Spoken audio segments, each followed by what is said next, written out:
Hey Internet, this is Michael and David, and we're going to be bringing you some Extinction co-op tips. This is pretty much strictly for if you want to do it just two people, you don't really like playing on Xbox Live too much. And here we go. I'm going to be playing as player one, or I don't know. I'm going to be telling you my loadout first. And loadouts are very critical here because what you choose as your loadout is going to affect everything you do in the game. My loadout starting out was Medic, automatic pistol, but with pistols you really could use anyone. I would suggest, except for maybe the Magnum. I prefer automatic pistol. Yeah.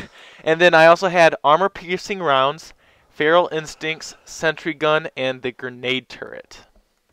And then what I had on was the specialist, and then I did the auto pistol as usual. Armor-piercing, that's the best ammo out there. I mean, really help out with. Yeah, you're really only going to want armor-piercing rounds. Both of you are going to be having it. So yes, and then I picked shields, armor, death machine. You probably won't use as much, but it's handy against the Rhino. It's handy when you're like in sticky situations, like you're cornered in. You just want to take everybody out. Yeah, take out some people. And then finally, David's going to be using the vulture. Yeah, that was pretty useful. Yeah. Okay. So then, when you basically, if you're going to be playing this with two people, you have to communicate. There's going to be a lot of yelling back and forth. Like, I know I was calling out to David, I need shields or ammo whenever I needed those two, and then he would say something. But I mean, there's going to be a lot of calling out to other things too. Like there'll be areas at the end where you're going to have to be calling out for scorpions or something like that. Okay, moving on to the starting area. Conserve as much ammo and everything in the beginning because you're going to have those armor-piercing rounds, but they're not going to be upgraded yet. So you're going to want to try to knife as much as possible and conserve your ammo until you have probably the player 2, which was David, upgrading his ammo up to a decent amount. And then also, as far as challenges go, try to complete as many as possible because each challenge you complete is another point towards your skill upgrade ability, I guess, and you're going to need those them. So try to complete challenges as much as possible. In the first area, what I did as player 1 or Michael, for my medic, I did that full. I tried to get that up as high as possible, as quickly as possible. Sentry, I went to tier 4 because at tier 5 you're going to need it towards the end, but right away you're not going to need tier 5, so try to save that. And then maybe like throw one into your ammo or one into your feral instinct. As far as David goes? For my items, like right after the first tier in the first area, I upgraded my pistol upgrade and my ammo upgrade, just so because you're going to be using pistols in this first area. He was really more of the powerhouse, and I was more of like the medic, obviously trying to keep everybody alive. As far as searching goes, try to search as many things as possible. You're going to want those extra cash, the attachments, the I think it was like Somaf rocket. Yeah, that just sends down a missile. Yeah, you're going to need all that stuff as much as possible, so just look at in many of those areas as possible. And those are great to use on barriers too, so. Yeah, as far as like when the chopper comes in for each section, we always tried to throw in as many propane tanks, and then also with my grenade turret, I'll throw those down and shoot into them because you can damage it as well as the chopper, so try to get it down as quickly as possible because those rounds can go on forever. Moving on to section 2, or the city.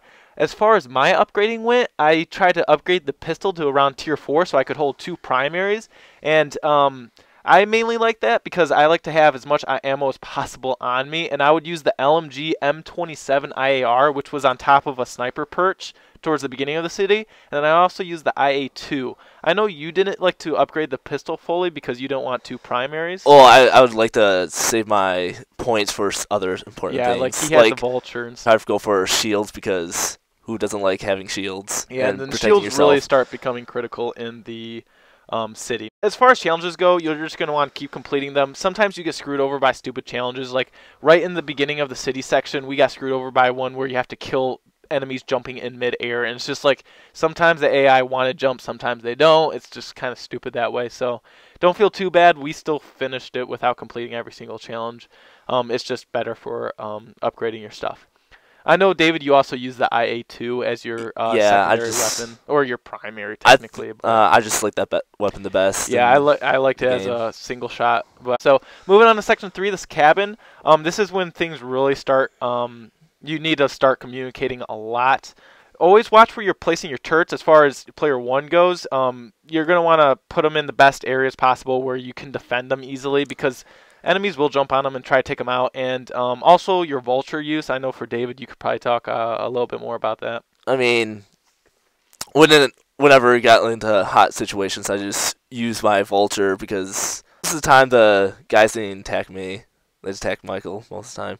So I wasn't too. And then once you're in the section, as far as I go, I try to, once I upgraded everything else I told you about, I went up to Feral Instincts. I try to get that full, because towards the end, that's really going to be nice. Feral Instincts, if you don't know, it kind of put you into a state where you can see the outlines of all the enemies, and some of the higher upgrades make it longer and regen health faster, so it's very helpful, at least for me.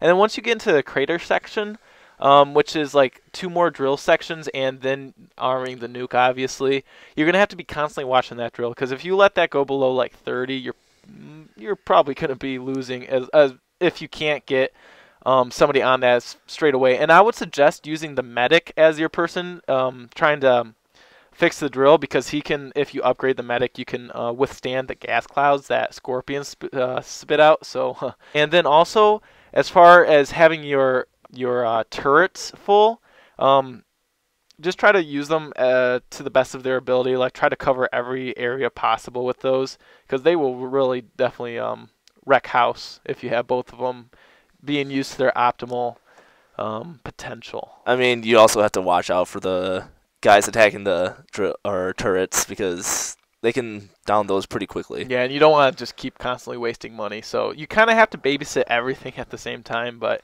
it will definitely help. And then as far as arming the nuke, double check your ammo, double check your shields, make sure everything's full before you start. And then when you go, you got to start running. There will be about 5, I think, rhino spawns. Usually have your powerhouse running forward, which was David, and call out when the rhino comes out. And then as soon as that happens, your medic or turret guy is going to want to throw down a turret and then just start unloading into that rhino. As soon as you kill that rhino, pick up that turret, keep on running. As long as you kill the rhinos, you're probably going to be fine. Keep having your guys throw down shields or ammo whenever you need it. Just constantly be calling out. And then you have to run all the way back to the hotel. And once you get into the finish area, you finish out done. And you win. And you blow up the whole place. Yep. Just remember, kill rhinos and run during that nuke. Hopefully this helped. Hopefully this guide didn't really go on too long, but hopefully 8 minutes, whatever. Yeah, I might cut some of this audio down a little bit, but if you like this, check out the other stuff on our channel. Whatever. Goodbye. Bye.